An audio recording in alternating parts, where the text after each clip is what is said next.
Itadori throws a rock at Mahito, and Todo switches places with the rock. So now he's a rock.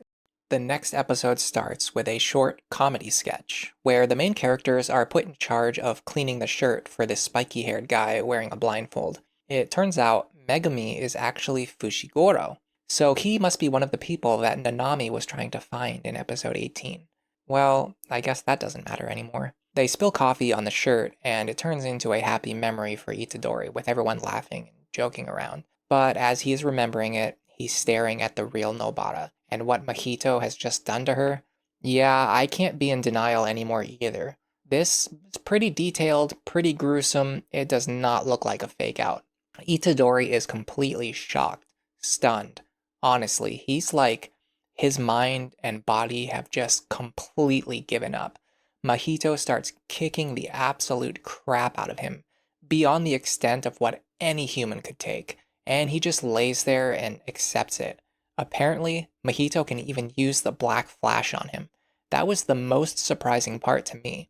Honestly, his ideals, they sound really stupid to me, but he is supposed to be this insane villain, so maybe we're not meant to feel like we can relate to his goals. Then, out of nowhere, this epic music starts playing, and someone saves Itadori. It doesn't immediately show us who the person is, but I guessed right away, based on his voice and how awesome he was and what was happening. This is definitely Todo. I got so hyped. I wanted to jump out of my chair, honestly. With how many people have died, it's kind of amazing. Even at a moment like this, when everything has turned to despair, Todo can still show up just in time to save the day. I barely know this guy.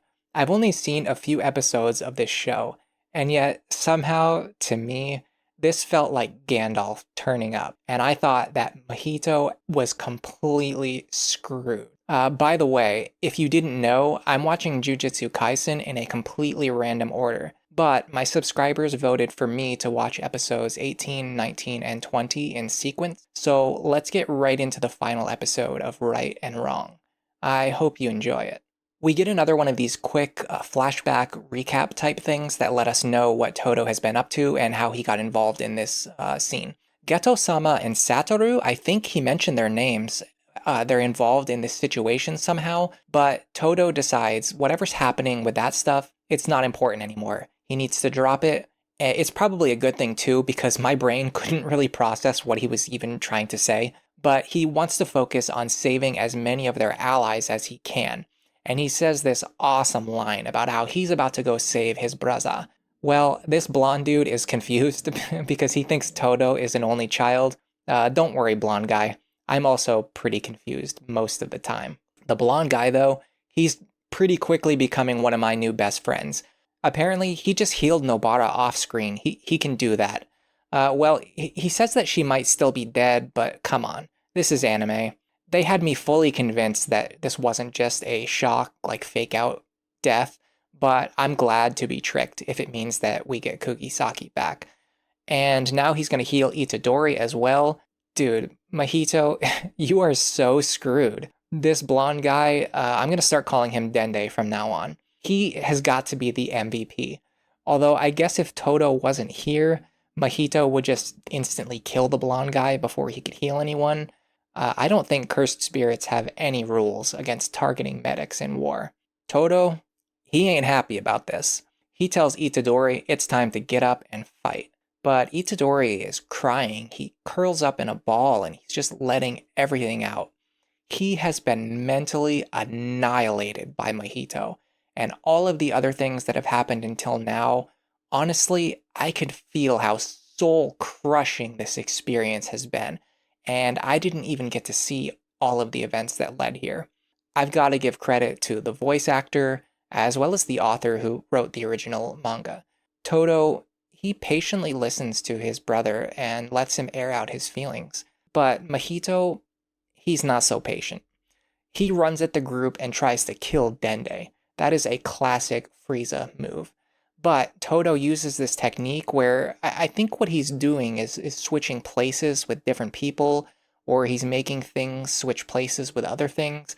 I can't say for sure, but the point is, Mahito, he can't even hit the medic.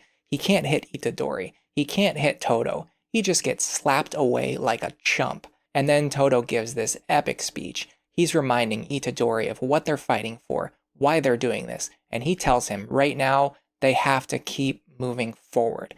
They need to fight together, side by side, and put an end to this thing once and for all. Dende grabs Kugisaki and he runs off, but Todo, he is going right for Mahito, and he does not seem worried at all. I usually write my script while I'm watching the episode, but I was too ready for this fight. I could not find a good place to pause. I couldn't even stop to write a comment about Todo's awesome purple shirt. Anyway, it seems like whenever he claps his hands, this causes the teleport to happen. He is just running circles around Mahito. He's teleporting behind him like an edgy Sonic OC, telling him, "You're too slow, kid."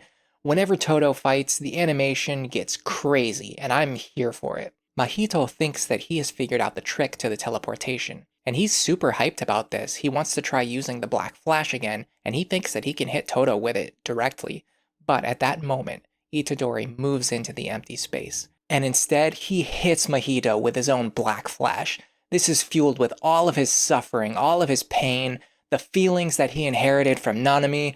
Todo just rips off his shirt. They're standing side by side, ready to fight again as brothers.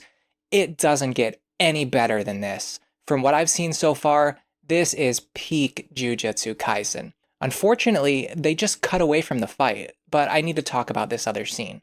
On the train, there are these people. I think they're members of the school who didn't get sent on the mission. The blue-haired girl is talking to this round thing, and I guess it's like the ghost of some guy who was in love with her, or she was in love with the ghost. I don't know. But he decided to let Todo go to Shibuya and to not let the rest of them go.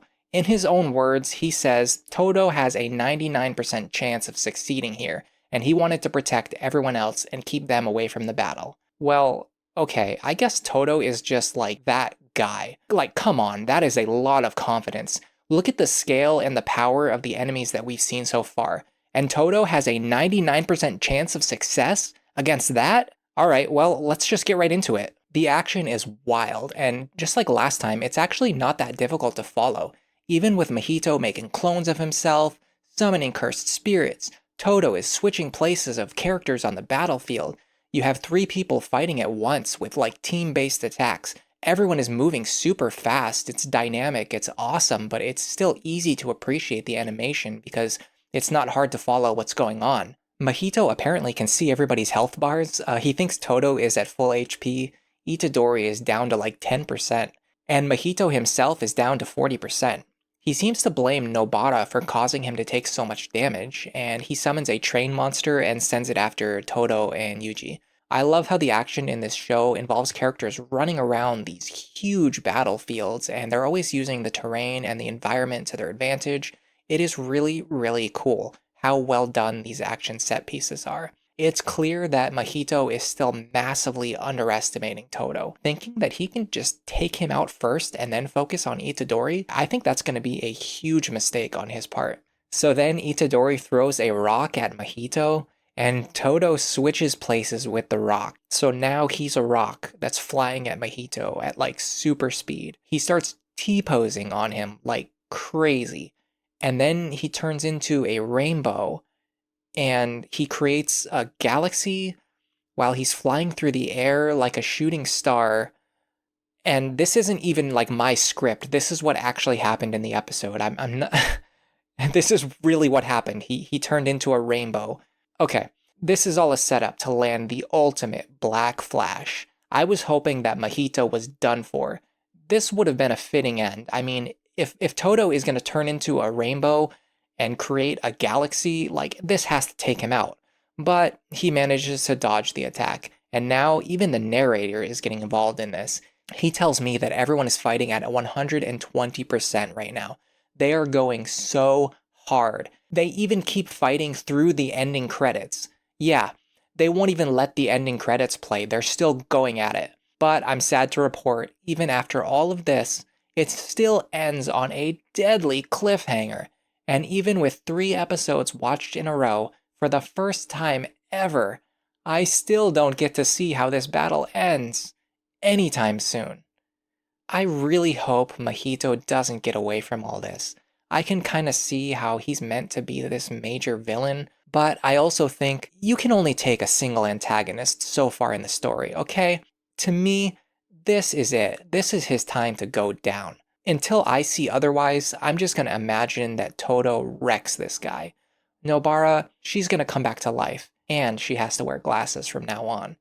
And then maybe they go back in time and Todo has a 99% chance to save Riko and Satoru as well. What do you think? Am I being too ambitious? Well, I'm not going to waste any time padding this video. For now, enjoy the rest of your day.